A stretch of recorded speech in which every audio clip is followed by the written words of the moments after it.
full on fall, autumn as it is, and what is the best thing to do? Use apples. It's fun to go apple picking to an apple orchard or to go to your farmer's market and find some great apples.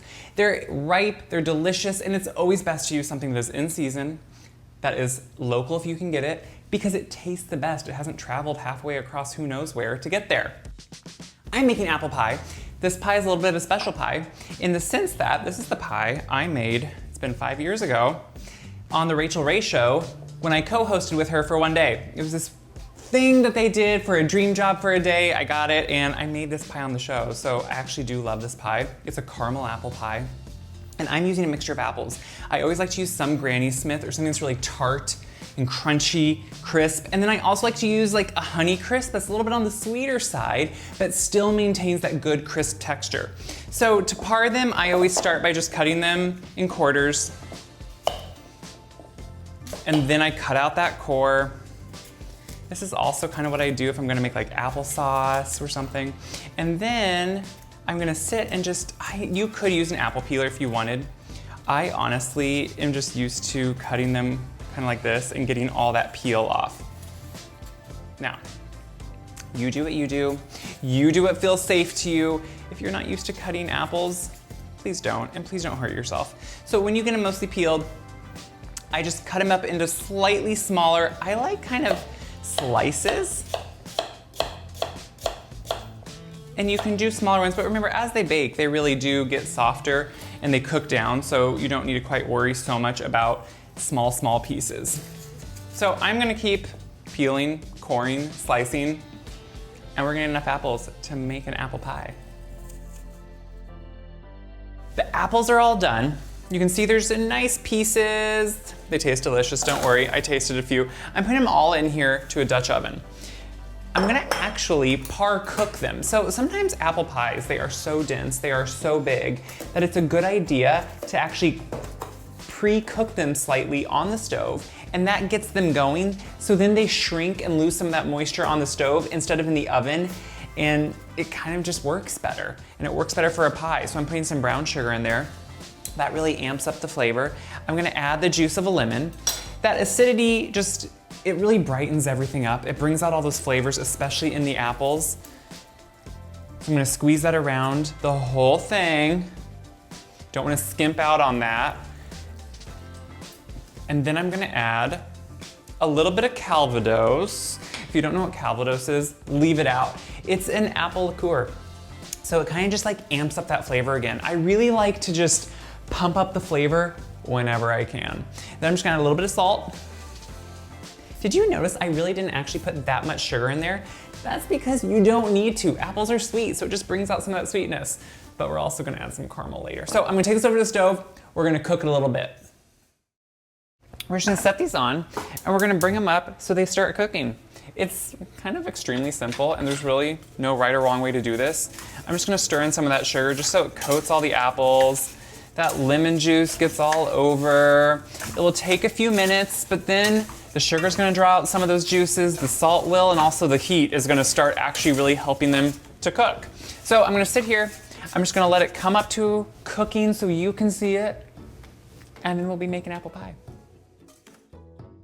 You are getting the real way that I bake at home. I forgot to put the butter in. So we are gonna add some butter as it's cooking too. You can already see that it's just starting to melt together. I'm starting to hear a slight sizzle. I don't know if you can hear it, but I'm gonna continue to let it cook just until the apples turn tender. It's gonna be probably in that 8 to 10 minute range.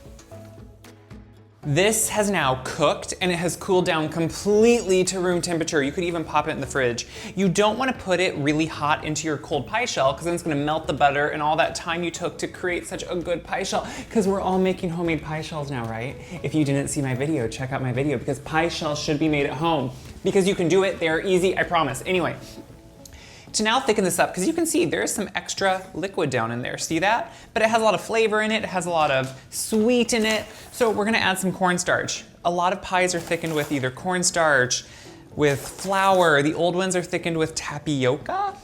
The thing is, it doesn't really matter, you just wanna know the right amount of what to put in. And again, I'm just gonna remind you, where's this recipe? In the description.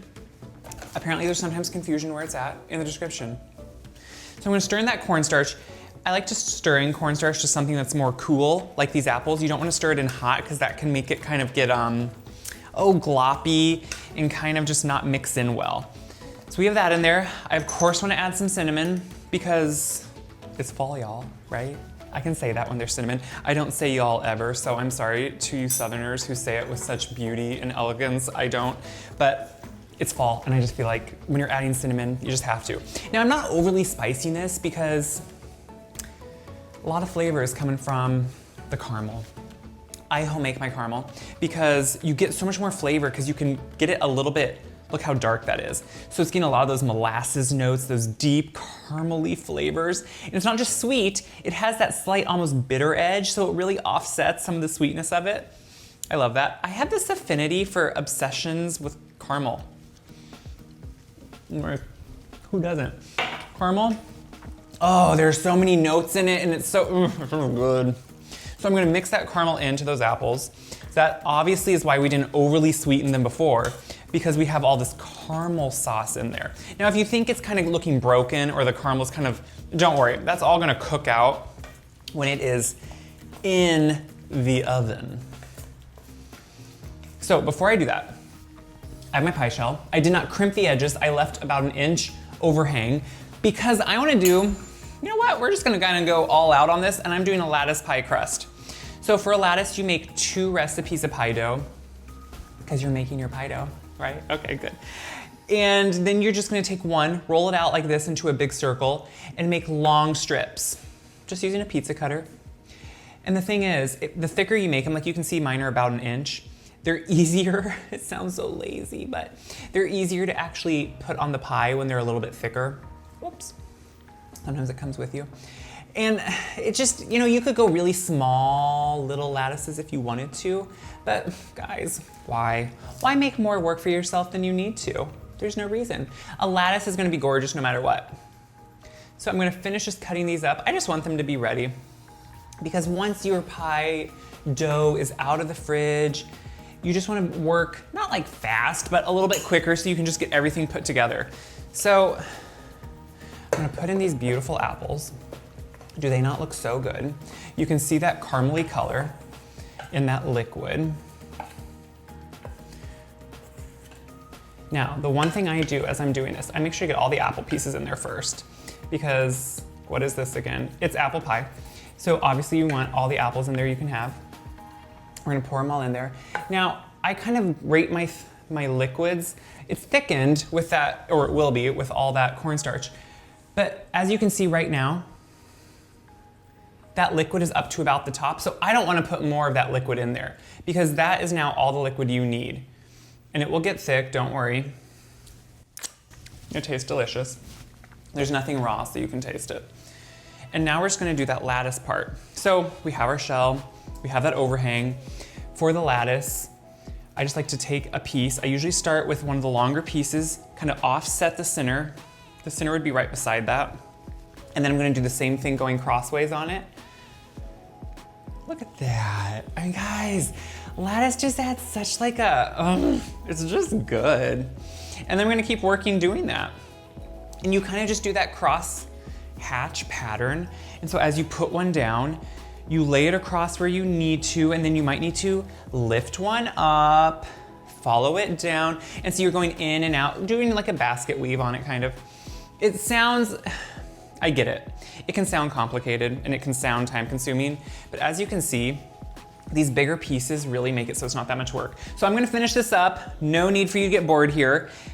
And then we'll put it in the oven. I have all the lattice laid on. I'm going around and just evening up some of my lattice pieces to match my pie crust, because then that will make it easier to fold together. So it's just a little bit easier to kind of get all these ends out and done. I totally get that lattices are not something you're gonna do on a daily basis. Don't get me wrong. And honestly, when I did this, hello, I was on a TV show and thought, we're doing a lattice. But once in a while, it's fun to go the extra effort and make something homemade like this. Even if it looks more homemade, the cozy homemade look, good. So I'm gonna take these pieces and I'm just gonna fold it all under. It's gonna be a really thick, sturdy edge, but that's what I want because That's gonna make so that extra gloppiness that we had in that caramel and that liquid of the pie isn't just gonna spill over, which I don't want. And you know what? It just gives it a really nice look when you can have a nice sturdy crust too. So I have all of that folded under. I do a little bit flour here. If you could probably leave it and not crimp it. Crimping it does help it hold together, I think, just a little bit better. It's kind of a messy crimp in the sense that when it's this thick and you have those lattices, it can kind of be hard to crimp, so don't feel bad. You could also take the back of a fork and just push it down over, you know, around the pie and kind of make that look too.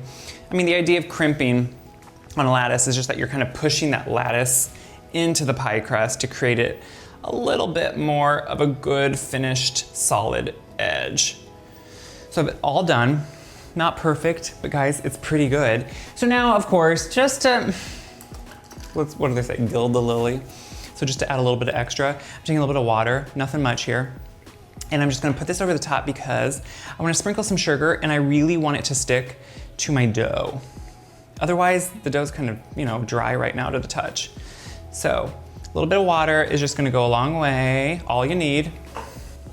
Sprinkle of sugar. It just adds that nice crispy, kind of crackly, shiny top to the crust. You don't need to go crazy with it, but it's just pretty. And then I always bake them on these pie baking like pans. It's non-stick, and then also it can't catches any drips. And then the scraps, don't throw them out. Put cinnamon sugar on them and bake them. That's what my mom always did, and they're like delicious little cookies. So we're gonna put it right into a preheated oven. It's gonna bake for a long time. You want it bubbling in the center. We're gonna pull it out, let it cool forever, and enjoy some pie. Because who doesn't want pie? I want pie. This has fully baked. How did I know it was fully baked? It started bubbling all throughout the pie, and I mean even in the center here, it was bubbling. That lets you know the cornstarch is fully activated. Another way is, look at this. It is a glass pie tin. Why are we using a glass pie plate? Because then you can see the bottom, that beautiful golden brown crispy crust. It is baked throughout. So I let it cool then after I took it out because there's no way I can cut it for you when it is bubbling hot. So now that it has sat, I can cut it. And guys, when you have a good crust, oh my goodness, look at how beautifully that cuts. And since it's fully cooled, that thickener has really tightened up inside. And so you're able to make a good cut. You know, I'm gonna be honest, it takes a leap of faith to cut this on camera. Why? Because guys, you never know how that piece is gonna come out, especially the first one. But cutting two pieces helps it usually come out a little bit better. I'm gonna check one more time here in the corners, because that's where you usually kind of don't get down in and cut.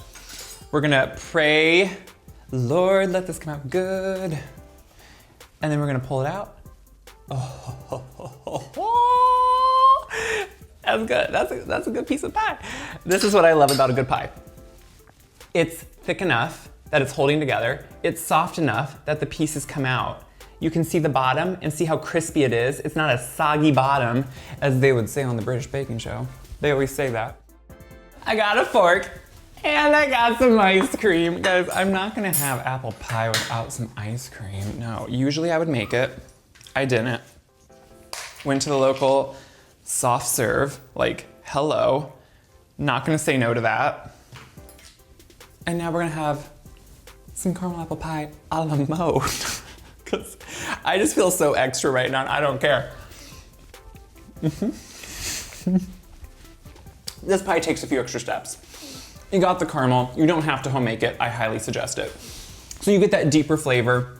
You got Kip sitting here wanting it because he knows how good it is. And then mixed with that little bit of ice cream, guys, this is fall and the perfect apple pie.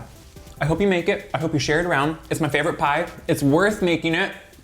Tell me what you think. Let's all go out, pick some apples and make some pie. And it's on my website. Do you know I have a website? Check it out, wiseguide.com, apple pie.